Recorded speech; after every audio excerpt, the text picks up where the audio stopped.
সাতক্ষীরার মানুষ হিসেবে আমার মনে হয় আমরা একমত হব।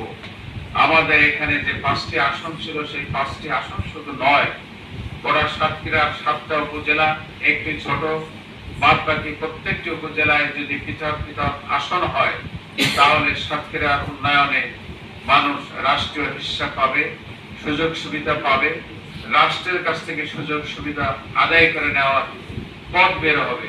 সেই সাথে অনেক সময় প্রশাসনে আপনারা যারা আছেন, যেমন এখনকার সময় কালীগঞ্জের আংশিক, দেবাটা, আবার আশাশুনি মিলে একটি কনস্টিটিউয়েন্সি।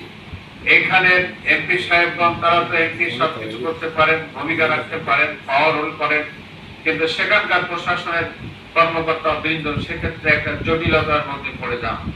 এই সমস্ত নানাবিধ বিবেচনায় আমি আজকে এই ফোরামে বলতেই চাই, সত্যভাবে বলতে চাই, জোরালোভাবে বলতে চাই, আমাদের সাতক্ষীরার 5টি আসন পুনরুদ্ধার হতে হবে এবং পর্যায়ক্রমে সাতক্ষীরার অন্তত পক্ষে 6টি আসন হয়ে জাতীয় হিস্সা আদায়ের ক্ষেত্রে আইনানুগ, প্রশাসনিক সকল ক্ষেত্রে আমাদের প্রাপ্য আদায়ের পথ নিশ্চিত করতে হবে। এ ব্যাপারে আমি এখানে প্রস্তাবটি রাখলাম।